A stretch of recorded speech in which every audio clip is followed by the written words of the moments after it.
Get makain.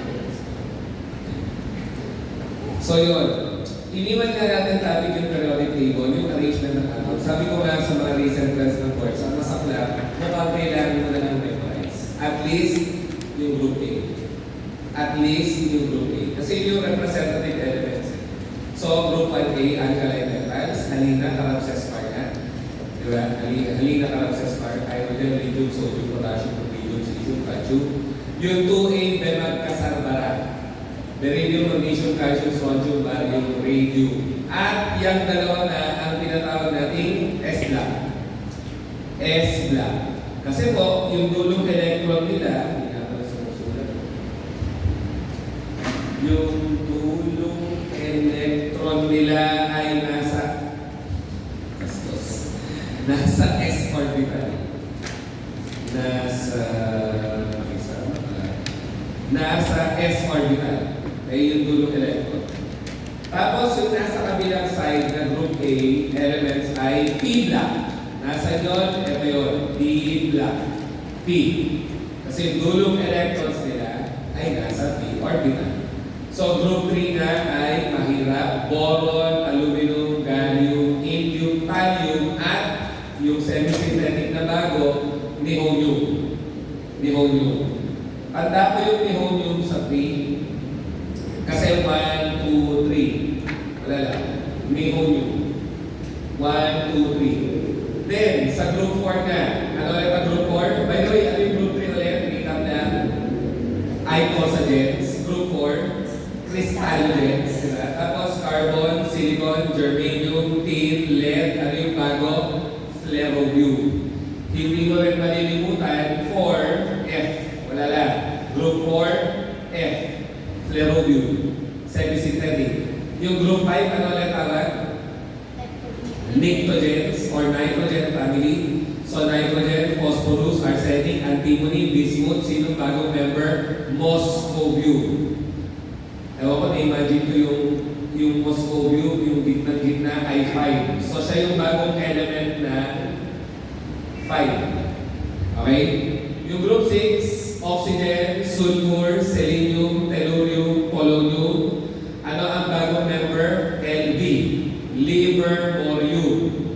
Hindi mo malilimutan kasi ano nga ang drug metabolism? Biglang organ by part. Pang-detoxify ng gamot. Ano yung pinaka-common na organ for metabolism? Liver. Ano yung common na reaction sa pag-detox ng gamot? Oxidation. Oxidation ang primary reaction pangsira ng gamot. Primary organ, liver. Wala lang. Kaya maalala mo yung liver, morium. Then, sino yung 7? Halogens. Fluorine, chlorine, bromine, iodine, astatine nga. At tennessine. Wala akong palagay sa tennessine. Tennessine, TS. Tennessine. Group 7. Then, yung inert gas nga kanina, helium, neon, argon, krypton, xenon, radon. Yung bago ay OG o garisol. Sino ulit yung inhaled anesthetic dyan? Tinatanong nga ulit. Buhay na naman ang tanong. Krypton, xenon. Okay? So, group 8A or group 0. Kasi 0 reactivity. So, yan ang S-block. Ito yung P-block. Ito yung D-block. D-block bale, lahat ng B elements. Ayun, nga pala, bago ko makalimutan, may makikita ka dyang hagdan. Tama ba? Hagdan. Ganyan yun. Pero usually, pinuputol nga pala dito sa tellurium. Ano na represent ng hagdan? Metalloids. Lahat ng nasa kaliwa ng hagdan, hanggang dito, metal. Lahat ng nasa kanan ay non-metal. So, nasan ang metalloids mo? Boron, silicon, arsenic, tellurium, at some books also include germanium. Ulit. Boron, silicon, arsenic, tellurium, at saka germanium. Okay? Metalloids. So, yun. So, anong relationship ng metalloids? Kung napapansin, diagonal. Ayan, linuhin ko pa, diagonal.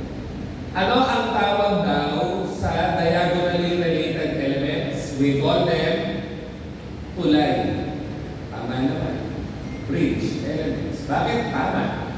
Tinutulay niya si group 3, si 4, si 5, si 6. Diba? Kaya, again, diagonally related elements, actually, nasa roots yan, we call them bridge elements. At ang metalloids mo nga, ang pinaka-common na example ng bridge elements. Huwag kakalimutan, kasama si germanium. Okay? Hindi kasama ang astatine kasi sinatrato na natin yung metal. Si polonium, metal. Si antimony, alam natin, metal. Si aluminum, alam natin, metal. Si germanium na in other books, metalloid kasi. Okay? So, yun. So, again, malimutan mo na lahat, wag lang po yung A families or A groups. No? Ngayon, in case topakin ang board examiner nyo, sorry sa term, pag tinopak, magpapahirap. Baka ang itanong bigla yung B groups. Ang B groups, ang 3D part, yung muna, hindi na 1B. 3D yan eh. Label ako na, 3B, 4B, 5B, 6B, 7B. Yun lang. Si 8B nga ay triplets or triads lagi. Tapos 1B, tapos 2B. Okay? Ano nga ang tawag sa buong D-block elements?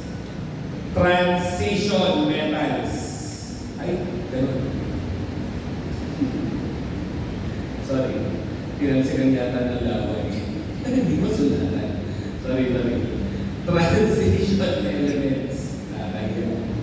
Kadiri na. Transition elements. Lahat ng B. Tapos po, yung 3 hanggang 7, ang tawag natin ay early transition elements. Yung 1 at saka 8, late. Sana nakuha nyo paano ko binanggit?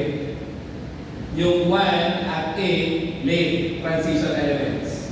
1 at 8. Ibig sabihin lahat ng nasa gitna, 3, 4, 5, 6, 7, early. Early kasi mauuna nga sila. So, nung napapansin, hindi kasama ang 2B. Yan nga lang ang grupo ng elements nga. Sorry kung detalyado tayo ngayon kasi ganyan ang details ngayon sa module 1 na friends. Puro periodic table. Ano ang kakaiba sa 2B? Hindi nga sila A group, hindi rin sila transition. May sarili silang mundo, may sarili silang grupo. Hindi sila kinoconsider na A group or representative elements. Hindi rin sila kinoconsider na transition elements talaga. So ano ang tawag sa tubig? Volatile metals. Zinc, cadmium, mercury. Okay? Idadagdag lang natin zinc, copper, magnesium. Oh, sorry. Copper, magnesium. Okay? Again, 2B lang ang hindi kasama sa group A elements at hindi rin kasama sa transition elements kahit pa yan ay B group. Yun yung kakaiba. So, ano ulit ang sakit sa cadmium? Oh, kakakwis lang. Itay-itay. Diba? Ano ang toxicity sa mercury? Minamata. Okay? Kakalimutan na. Mga comment na sa toxicity. So, yun. So, yan ang yung volatile metals. May sarili silang mundo. So, ilang pangunguna to, kasi ang focus na natin, B groups. So, yung 3D nga, boron ba rin? Scandium, yttrium, lanthanum, at actinium. 3D yun. Okay? Tapos, ano pa, yung 4B, titanium, zirconium, hafnium, rutherfordium. Yung 5B, vanadium, niobium, tantalum, dubnium. Yung pinakamahirap, yung dubnium. Sa 6B, huwag kakalimutan yung chromium. Okay? Chromium, molybdenum, tungsten, sibordium. Yung 7B, manganese, technetium, rhenium, borium. Then, ano nga, yung coinage ulit. Pinuna ko yung coinage muna. 1B, copper, silver, gold, at saka sibordium. Sibordium. Mali. Raw and genuine pala. Sorry. Raw and genuine. Nasa isip ko SP. Roentgen, coinage. Tinira ko talaga yung triplets. Hinuli ko sa dulo. Triplets, triads. Sunod-sunod lang. Lagi tinatanong sino members ng first triad, second triad, third triad. Ang sabi ko nga sa review ngayon, pakatopakin, itanong na ang fourth triad. Kasi naitanong na yung first, second, third. So, sino members ng first triad sa 8B? Fe-Coni. Iron, cobalt, nickel na kasi. Kaya Fe-Coni. Sino yung second triad? Root pala. Huwag mo nang buuin. Kasi pag sinabi mo, ruthenium, rhodium, palladium, palilito kami. Root pala. So, sila nga, yung second triad, Ika-Tq. Sino yung third triad? Osmium, iridium, platinum. Dahil hindi naman mahalaga yung order, pwede mo kang gawin, naalala pa ba? I-plato. Iridium, platinum, osmium. Third triad. Okay? At yung bagong fourth triad, mahirap. Hassium, Meitnerium, Darn, Statium. May Google naman kayo. Pwede yung i-search yung mga full spelling ng name. So yun, Hassium, Meitnerium, Darn, Statium. Okay? So ano yung dimension ni Sir? Yung nasa baba. Ano nga tawag sa baba? F-block elements. Okay?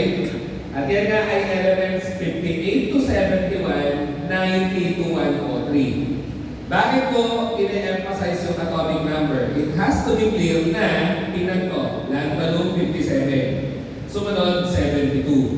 Ibig sabihin, itong 58 to 71 nasa gitna.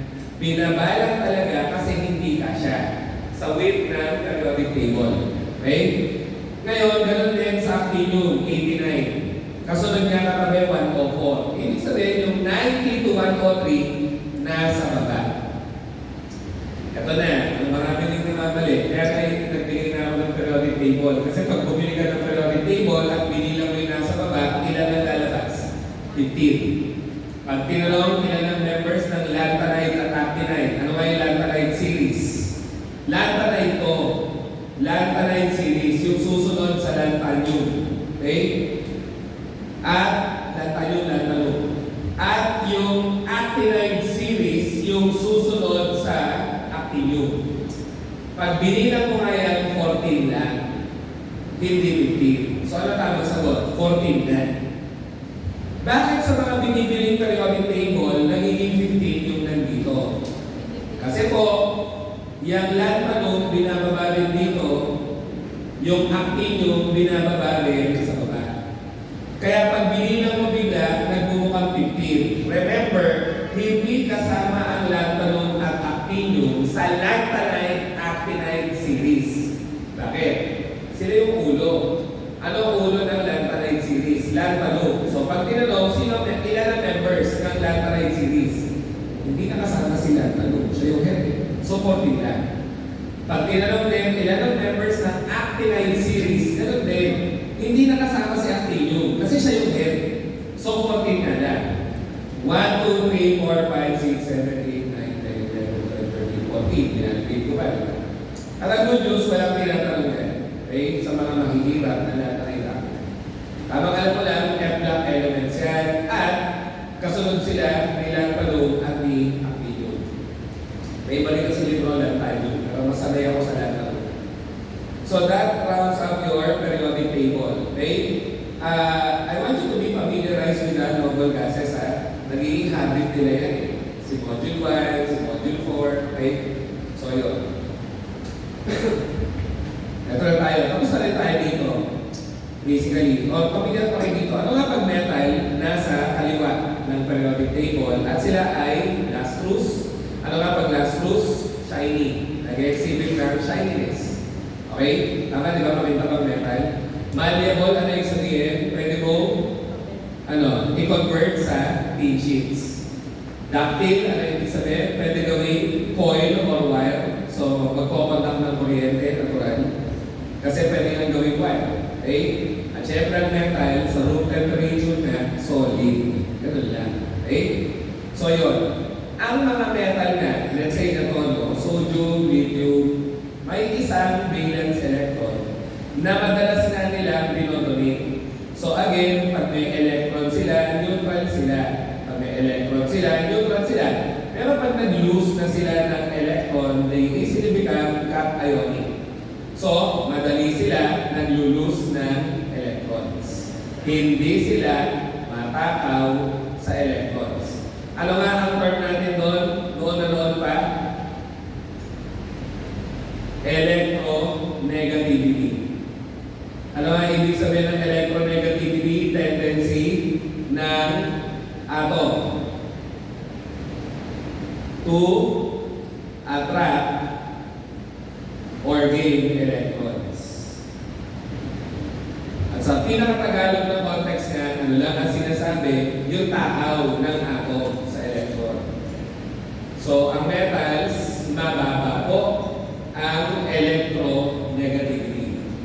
Ibig sabihin, hindi sila matakaw sa electron. Kaya madali sila nawawala ng electron, mabilis sila nagpa-positive. Huwag kakalimutan. Okay? So, saan napupunta yung electrons? E di sa non-metals. Kasi yung mga non-metal ko naman, matataas ang electronegativity. Matatakaw sa electrons. Kaya nga, ito. Nasa itong mga to. Nasa non-metal group, di ba? Madalas mo sila nakikita nagne-negative. Kasi nga, ano ang charge ng electrons? Negative. So, matakaw sa electrons, madalas, negative. Ganun lang. So, usually nga ang non-metal mo, hindi kagaya ng metal ay solid. Ang non-metal mo, pwedeng solid, pwedeng liquid, pwedeng gas. Depende. Okay? At hindi sila masyado nagpapantak ng kuryente, basically. At kung ang metals mo nga nag-donate or nag-lose ng electrons, ang non-metals mo nag-gain. Ganun lang. Ano ulit pag metalloid? Well, kaya nga ganun ang pangalan eh.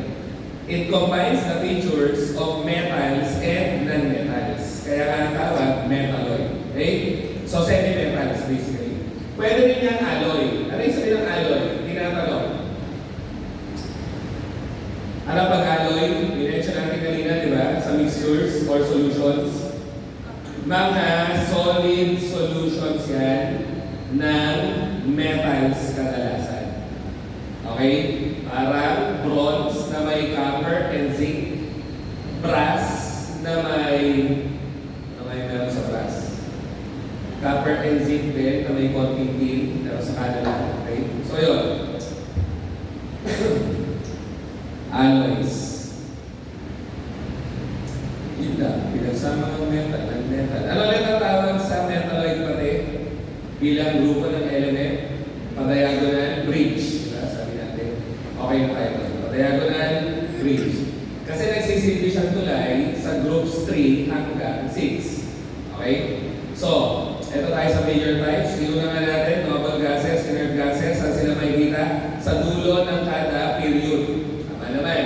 Kasi di ba period numbers mo nandito, 1 to 7, saan mo sila makikita? Sa dulong-dulo ng mga period na. Helium, neon, argon, krypton, xenon, radon, at ogarizon. Group 0, group 8A, at bakit na 0? Hindi sila nagre-react. Okay? At sila rin ay kinoconsider na A group or ano ba ulit ang A group? Representative elements. Pag sinabi representative, yan ang major elements. Kaya sabi ko, malimutan mo na lahat, wag lang ang major elements or representative elements. Na tinatawag mo rin siyempre main group. Ayun na, nasa baba. So, nasa S at T na sila. Ang nasa S ay 1A, 2A lang.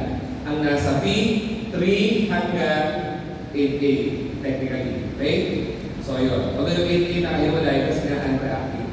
So, alam na natin, alkaline metals, alkaline earth metals. Ano ulit yung aluminum boron family, inulit ko pa, icosagens nga. Ano ulit yung 4A carbon family, ano pa nga rin, crystallogens nga. Crystallogen kasi ang carbon nag-generate ng crystal na diamond. Icosagen kasi ang boron ay 20-sided at ang term na icosi ay ibig sabihin 20 na. Nitrogen ay nictogen. No? Nictogen, nagkakos ng choking or nictos. Kaya nictogen ang tawag. Yun lang na, ano ba synonym ng nitrogen na tinatanong? Azo or azone. Na ano ang ibig sabihin? lifeless. Kasi hindi rin reactive ang nitrogen mo.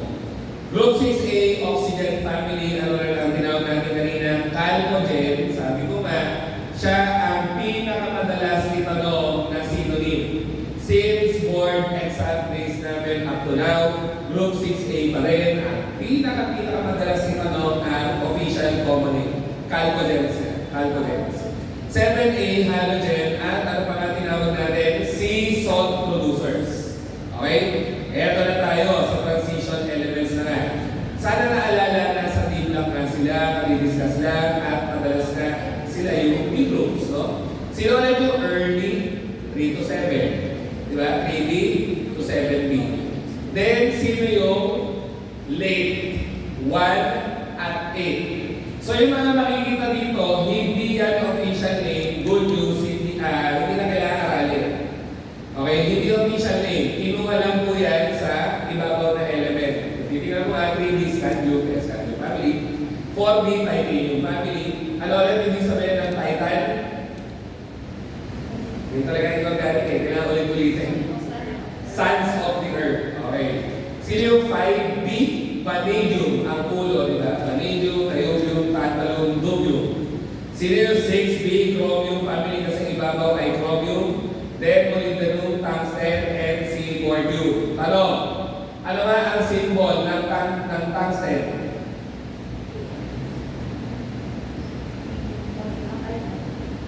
W, di ba? Bakit W? Kasi ang Latin name niya, Wolfram. Wolfram, M yun na M. Wolfram, si tungsten. Pero W ang naging chemical symbol. Okay? Sino ulit yung 7B?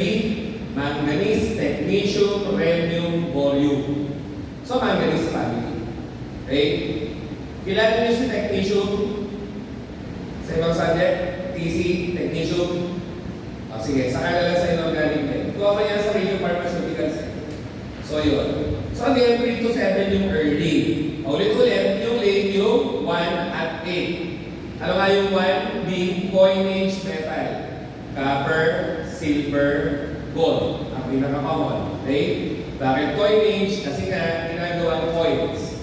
At ginagawa nga rin wire. Especially yung copper. Yung gold, pwede rin. Silver, pwede rin. Kaso nga, mananakaw kasi. Kaya natin ginagawa, electrical wire. Yun lang. Ano rin yung 8B? Triads. At ang triads din, tinatawag na noble metals. Kasi hindi rin sila masyadong reactive. Okay? Noble metals. Pag noble, masunurin na.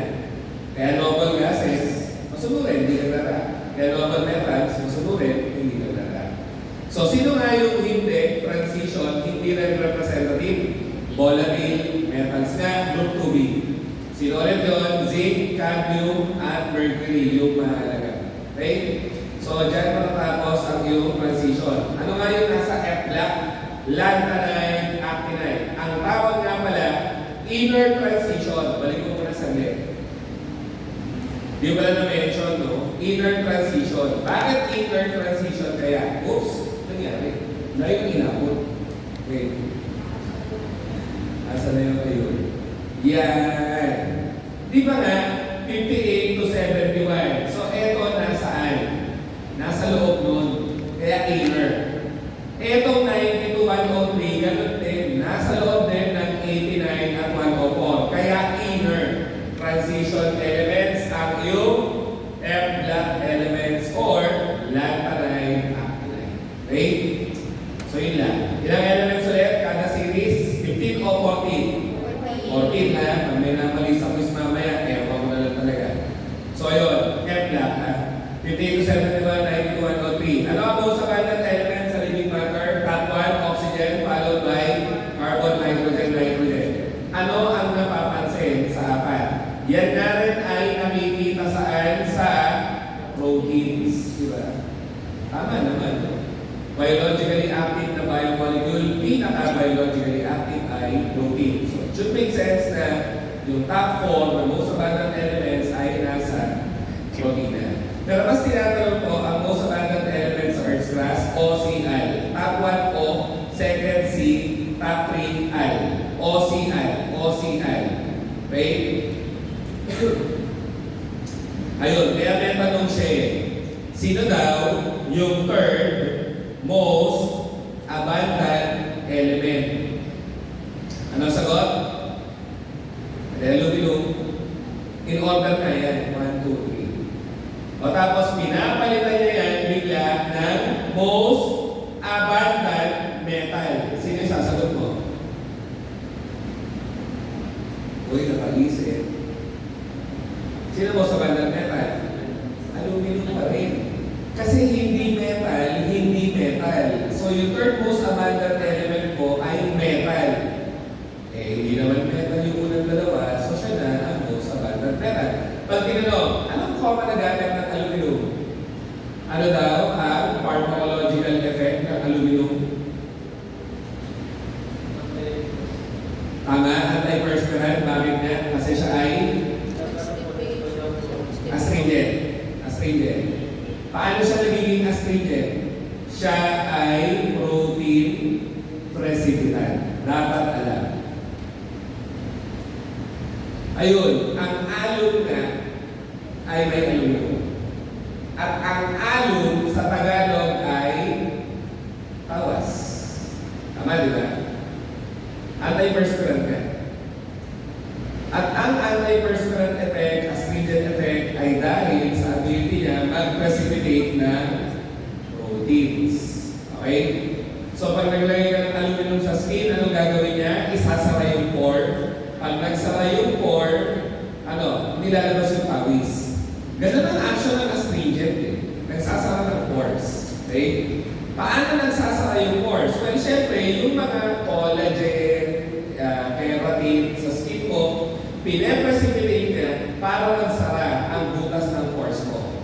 And from there, hindi lalabas ang pawis, so anti-perspirant ka.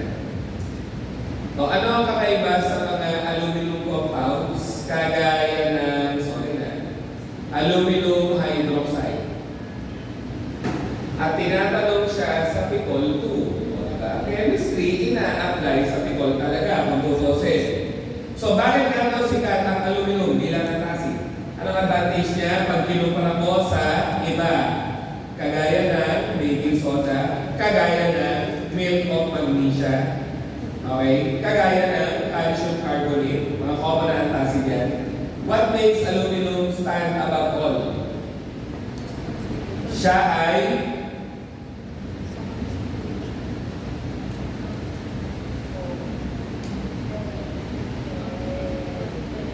yan ang kapag-amputeri. One word yan ang nilalag ka siya. Ano nga ang amputeri substance? Nagbe-behave siya na parehas acid and base. Ano ba yun? Yung unang tatlo, pag ginamit mo madalas, di ba base, strongly basic. Pag strongly basic ang antacid mo, ano ang problema? Ibababa, malala ang hydrochloric acid mo sa stomach. Ang ending, maglalaban ang stomach mo. At sana naalala natin, ano tagalabas ng acid sa stomach? Parietal cells. Pag nakita ng stomach mo na, teka, ang HCl ko laging napaba. Bibisingin ko yung parietal cells ko para maglabas ng maraming HCl.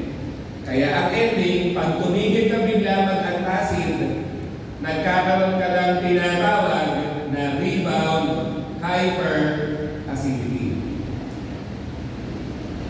Ano nga ang rebound? Umuulit yung sakit, mas nalala. Okay? So again, yung unang tatlo, masyadong basic. Dahil masyadong basic, masyadong magaling lumaban ng acid. So ang tendency stomach, naglalaban tuloy.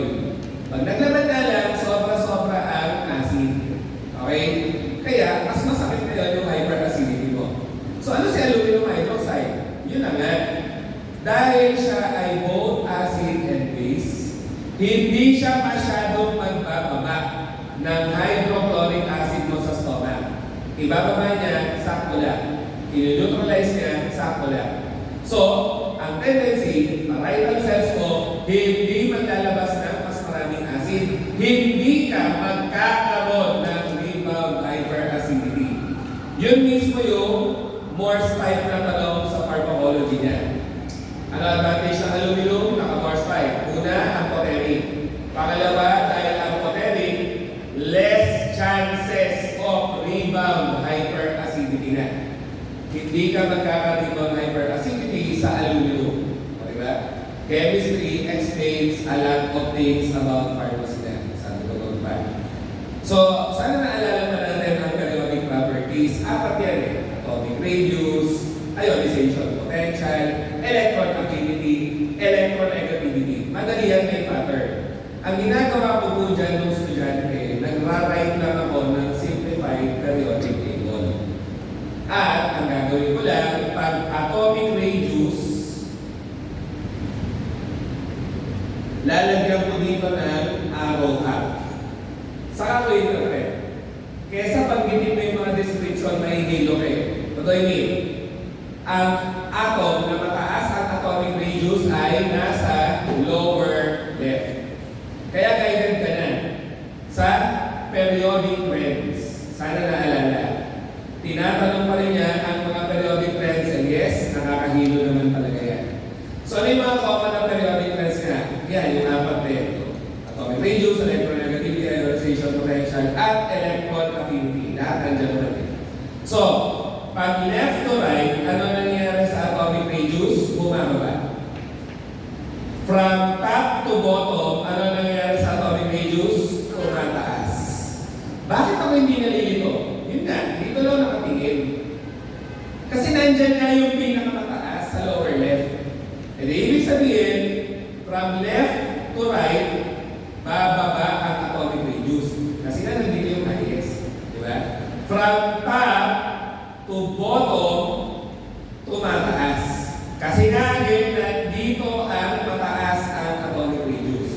Kung lalagyan mo ng guide na arrow up sa bottom, sa kaliwa, okay ka na.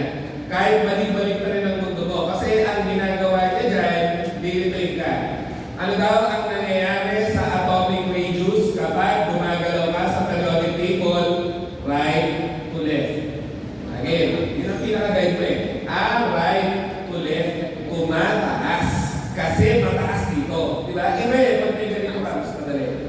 Tapos, pag sinabi niya, bottom to top, bottom to top, bumababa. Diba? Mas madali. Okay? Yun lang ang tatandaan ko. Bakit? Yung tatlong natitira, ionization potential, electronegativity, electron affinity, pare-parehas nandito sa upper right. So, let's have that.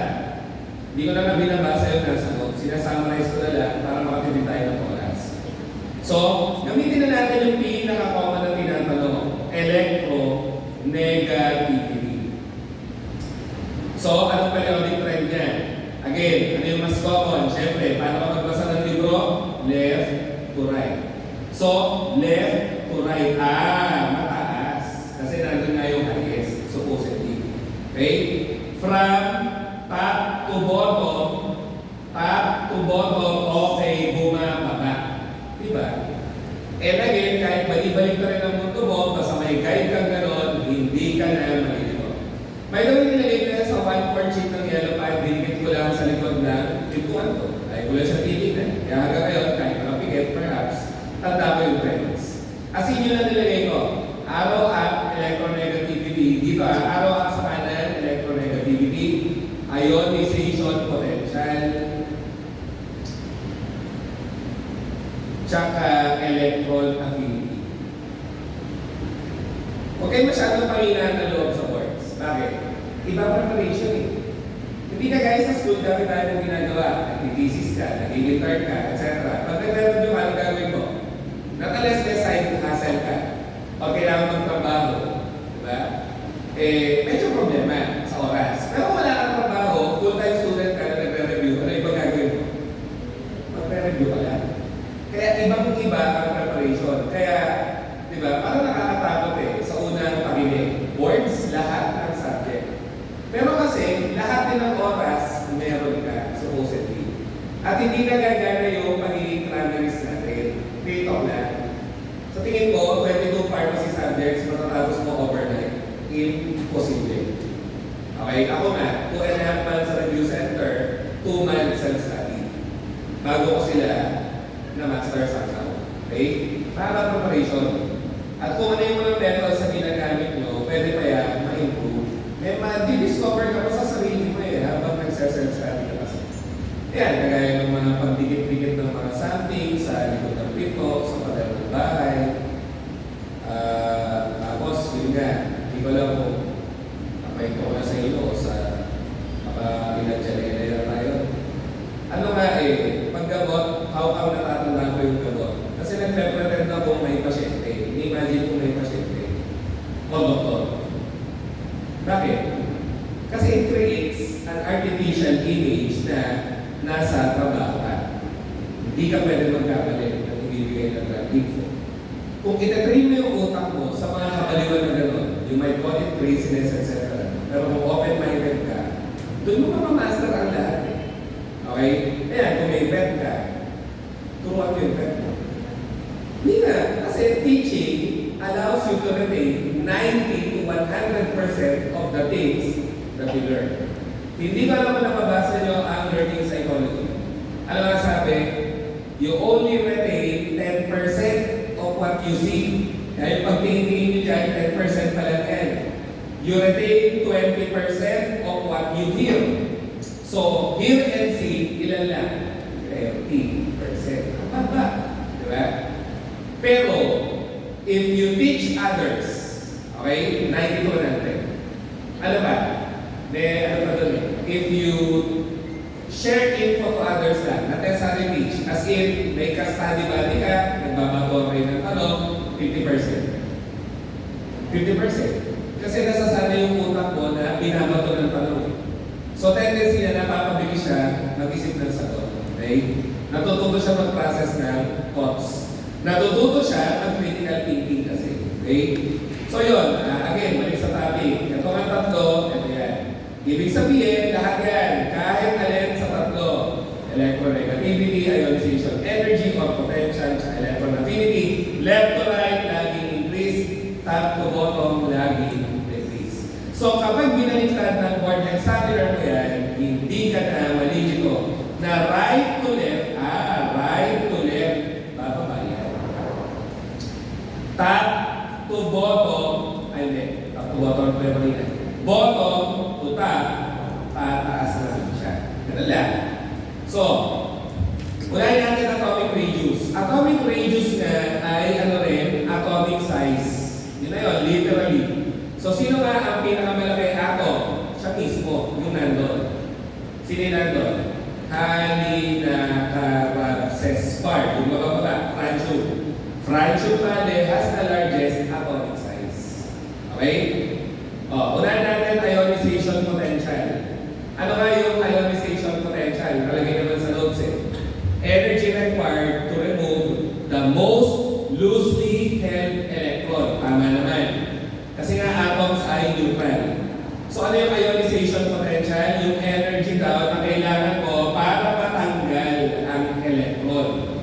Para maging cation. Sino nga ang may pinakamataas na ionization potential? Helium nga. Helium. At nandun nga siya sa upper right. Ayun.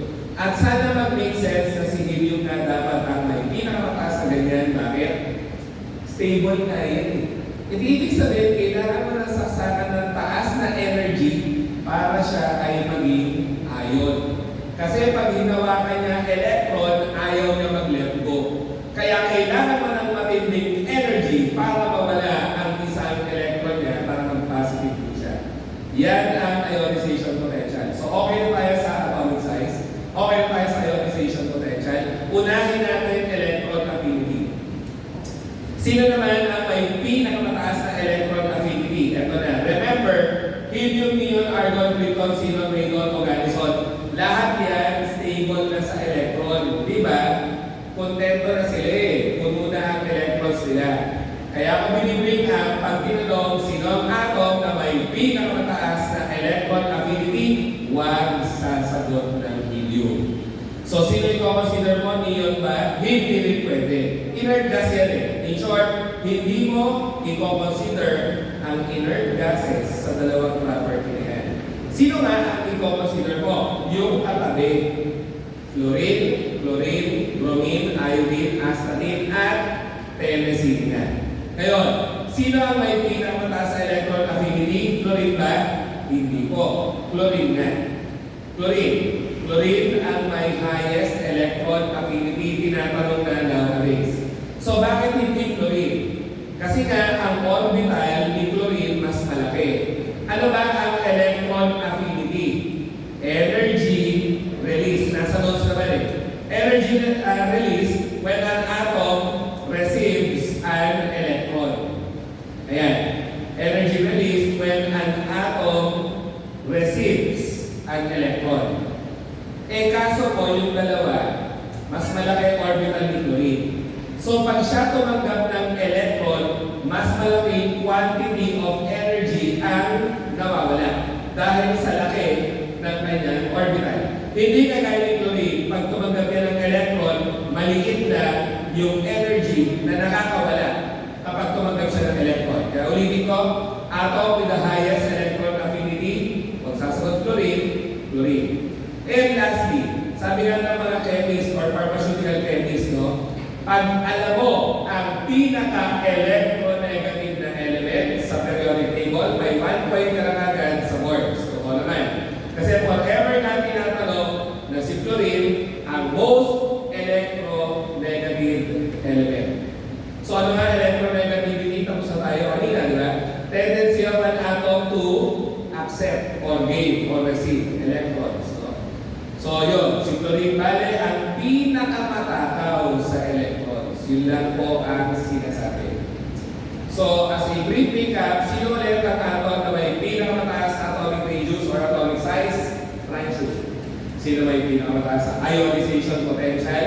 Helium. Sino may pinakamataas sa electron affinity? Chlorine. Pinakamataas sa electronegativity? Fluorine. Asasanay din. Okay? Repetition is the key sa lahat ng subject. Lalo na kung kayo na ang dami-daming tinatandaan. Ayun. Actually, pharmacy in general, dami-daming tinatandaan. Kaya, repetition is the key. Okay? At pag may tanong magpahiya ka, ano tanong ni, pagbingalan? O, magapilido, attentive ba? Ayaw mo lang isa. Pagbingalan, ay sort ko. Pag isa, wala lang. Anyways. So sabi ko nga, sino yung magkakaparehas? Yan. Hindi ko na binasa ko kasi nga pinrate ko na kayo kanina paano kinukuha yan. Again, doon ka lang tumingin sa iyo, simplified periodic table. Atomic radius yun, then 2 to 4 yung nasa upper right. Okay? So, yan. Electron affinity, same nga lang. Electron negativity, same nga lang. Okay? So, ayun. Napansin natin, sana, minimension ko nga, fluorine, chlorine. Tumatanggap ng electron, nagre-release ng energy yung orbital. So, yung maliit na amount ng energy na yun, ang tawag na ay quanta. Singular form, quantum. Hence the term, quantum mechanics, quantum theory. So, nakita kasi ni Max Planck na ang mga atoms mo ay nag-emit or nag-absorb ng small quantity of energy na ang tawag na ay quantum. Okay? Quantum, which literally means quantity. Quantum. So, pinanganak tuloy ang planetary model ni Niels Bohr at nagsimula nga siya mag-build niyan sa sodium atom na ang sinabi lang niya, ayun ang nucleus ng atom mo, ano ulit meron sa nucleus? Proton, neutron, di ba?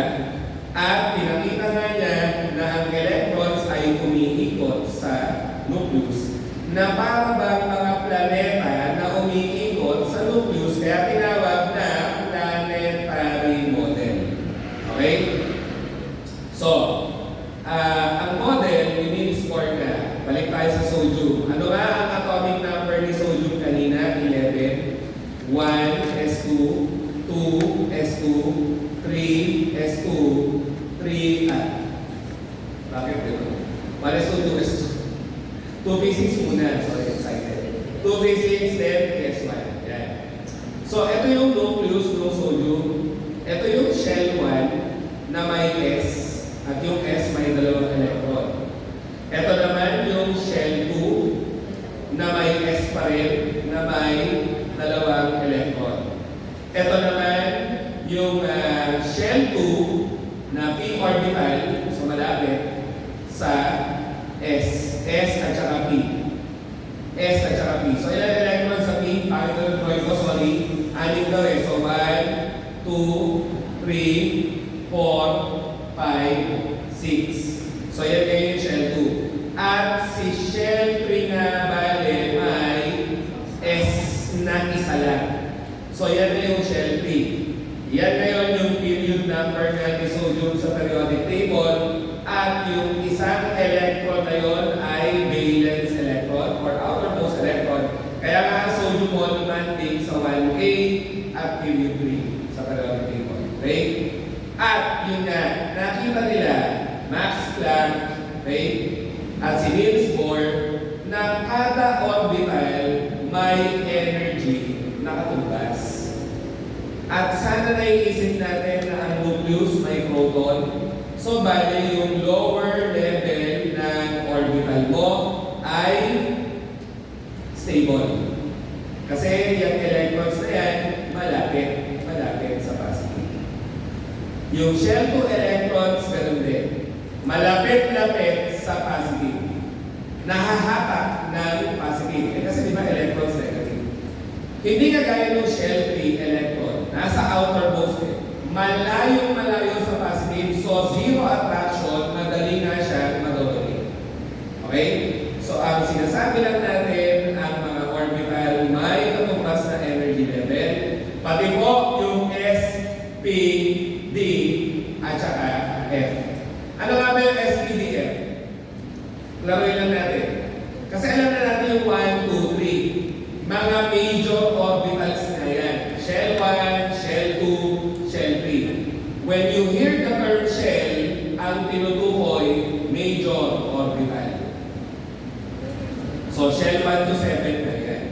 Pag narinig naman ang SPDF, we call them atomic orbitals.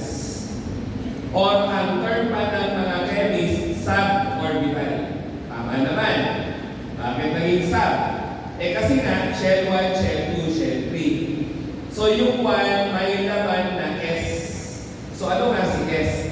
Suborbital na makikita mo sa Shell 1. Ganun din sa Shell 2. Si Shell 2 may S. So meron kang S, with emphasis S, na suborbital sa loob ng Shell 2. Meron pa rin P na suborbital sa loob ng Shell 2. Kaya nga ang term suborbital. So kada suborbital may energy level din. Kaya nga nagkaroon ng quantum theory. Okay? So ano na susunod dyan? Si Werner Heisenberg naman. Kumbaga, si Max Planck kasi ang na-discover na kaya pala maglabas at mag-absorb ng maliliit na quantity ng energy ng ating mga atoms. In-improve naman siya ni Werner Heisenberg. Pero si Werner Heisenberg, saan nga masikat? Uncertainty principle. Lagi tinatanong yun eh. Heisenberg's uncertainty principle. Anyways, bago yun, siya nga ang founder ng quantum mechanics na in-improve ni Schrödinger. Okay? So again, quantum theory, Max Planck. Quantum mechanics, Heisenberg. Okay? Tumulong lang si Schrödinger. Pero sabi ko nga, si Heisenberg masikat sa kanyang uncertainty principle o ano lang ang essence doon, hindi ka nga sure. Uncertainty eh. Ano yung hindi ka sure, sir? Yung position, yung bilis ng kahit anong subatomic particle, kay proton, kay neutron, kay electron, hindi ka sure sa position at bilis nila sa orbital. Hindi mo mapepredict ang pwesto ng electrons within the subatomic world, okay, with high accuracy. Kasi nga, randomly gumagalaw ang lahat. Okay? So yun. Kaya uncertain. Hindi mo sure kung nasaan mo makikita at ano ang bilis ng iyong proton, neutron, electron. Hindi mo yan mapepredict na. position and bilis niya with high accuracy. Kaya nga tinawag na uncertainty principle.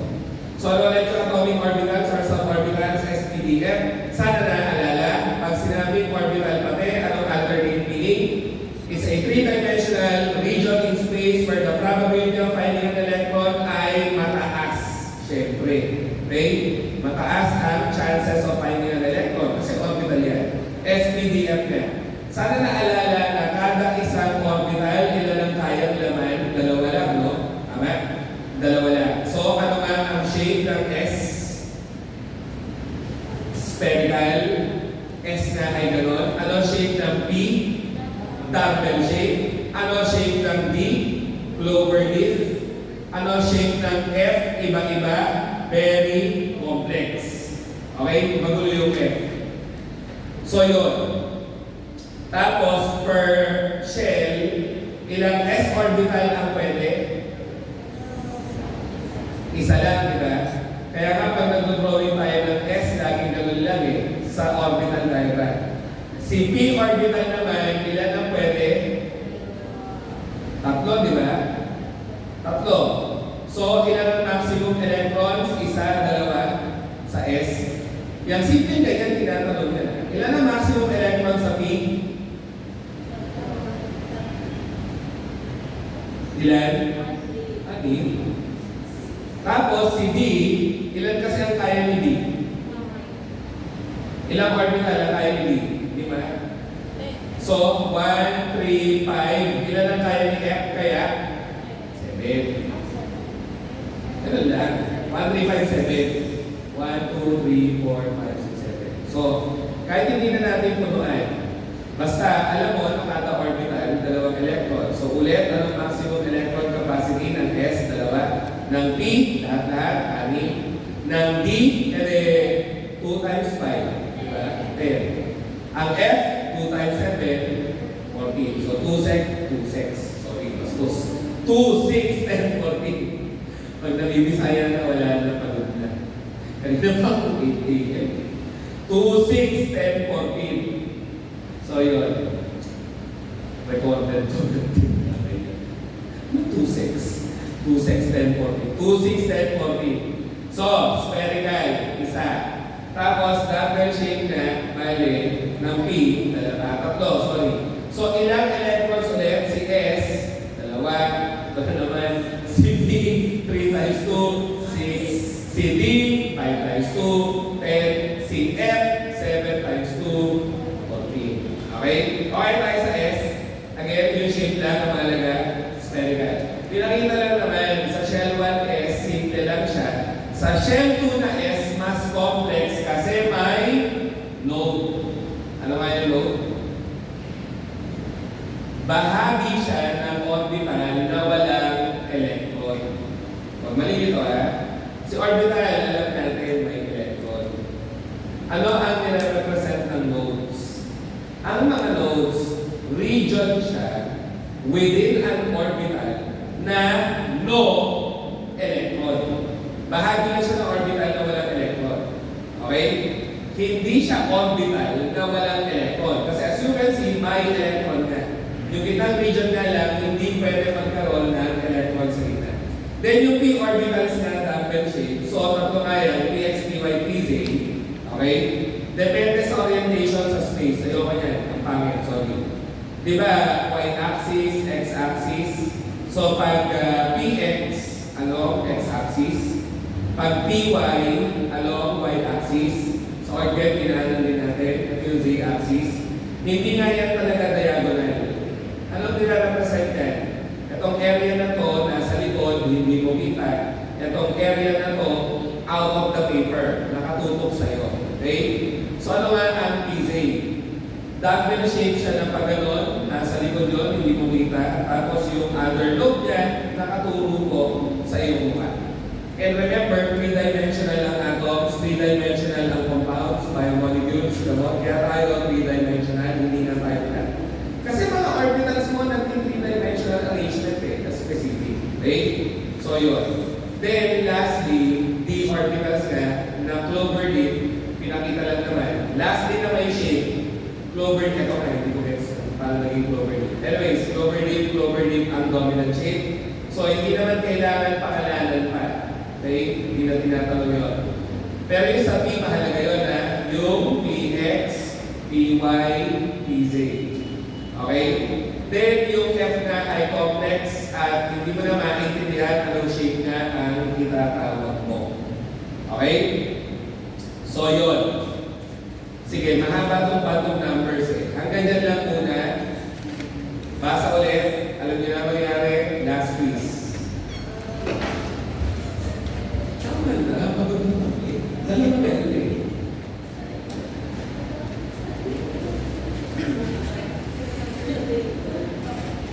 Di ba sabi nila na ganun tayo?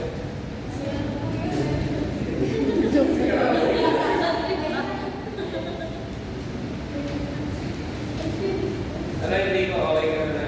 Okay lang na. Hindi, ibig sabihin na ikaw lang ang holy girl.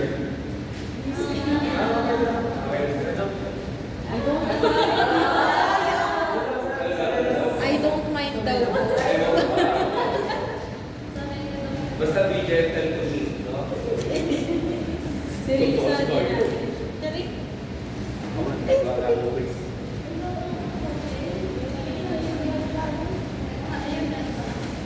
Asali na every meeting, ganyan. Tatlong please.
Okay na?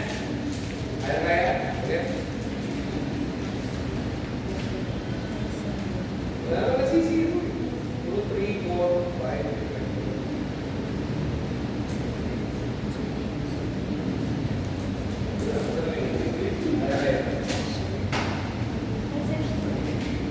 Okay, 3 minutes.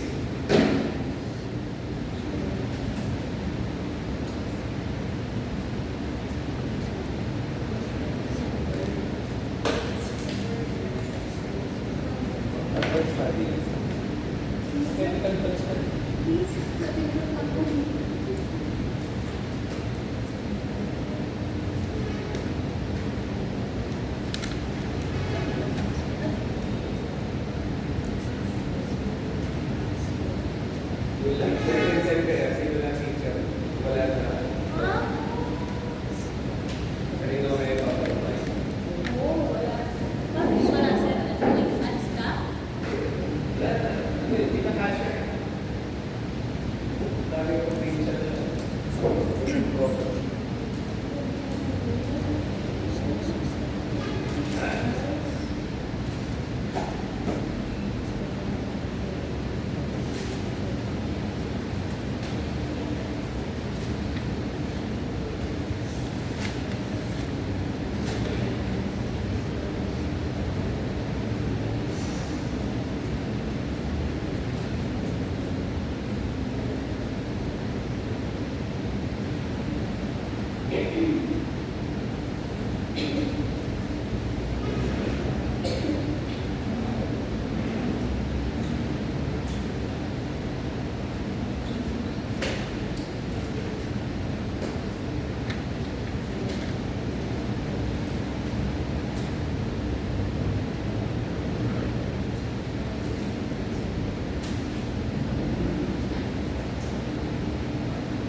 Yun na.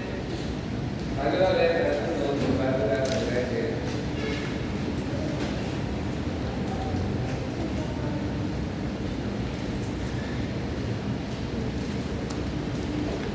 Again, visual na may pangalan ang one.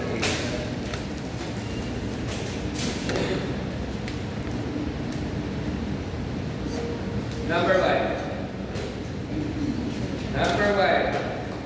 Ilan ang elements ulit?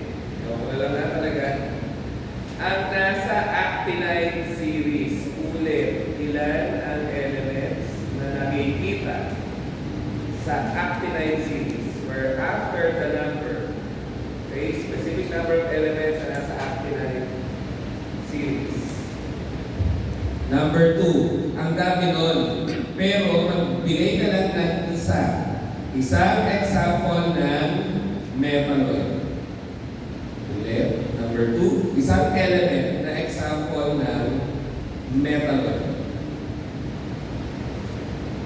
Then, number 3, sino ulit yung antacid na less ang chances ng rebound hyperacidity. Ulit, sino yung antacid na less ang chances ng rebound hyperacidity kasi nga ang protein, daming blue. So yun, kahit formula, basta tama yung formula, chemical name will also do. Number 4 naman, siya yung energy release. Yun pa lang alam mo na kagad. When an atom accepts electrons, accepts or gains electron. Sabi pa natin, ang pinakamataas niyan, si chlorine. Daming clue. Number 5, sino ang founder ng quantum mechanics? Mechanics, hindi theory. May quantum theory na, may quantum mechanics. So yun lang. Si brief recap. Number 1, ilan ang element sa actinide? Number 2, magbigay na isang example ng metalloid. Number 3, ang acid na less ang chances ng rebound hyperacidity. Number 4, ano yung term na ginagamit pag-describe sa energy release when an atom gains or accepts electrons. At number 5, kahit apelido lang, pwede na nga, founder of quantum mechanics.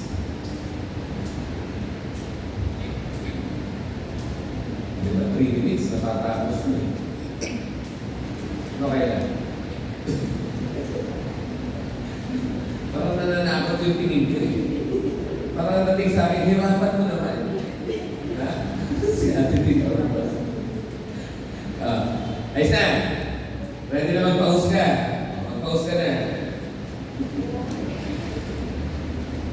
Number 1, ilan nga? Sa actinide. 14 naman. May napulit pa ako. Diba? Ewan ko na lang talaga. 14 elements. Number 2, isang example ng metalloid. Sino nga rin yung mga metalloid?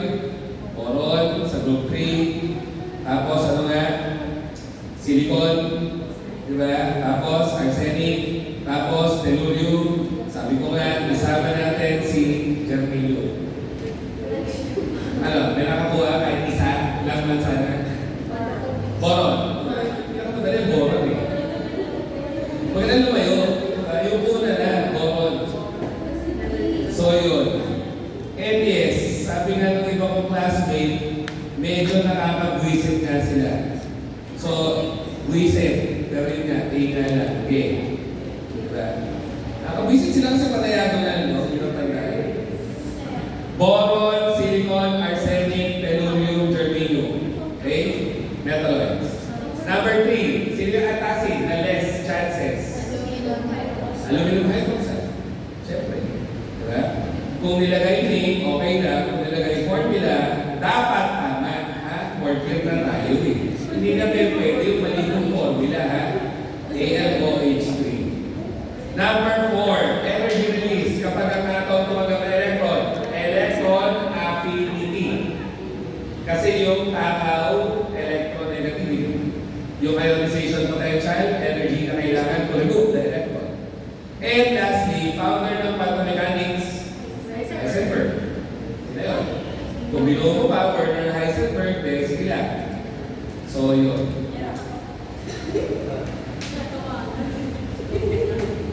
Ayun lang po, walang questions, pass your papers. Class dismissed, see you next week ulit. Or sana matapos, I think kaya na 46 times next week. Then post-test na kagad. Sabi ko nga pag natapos 46 ulit. Natapos yung 46 ulit, like next week. Hindi na lahat. May ganun pa rin po sila. Oo, tagdag. Hanggat wala pa yung new curriculum.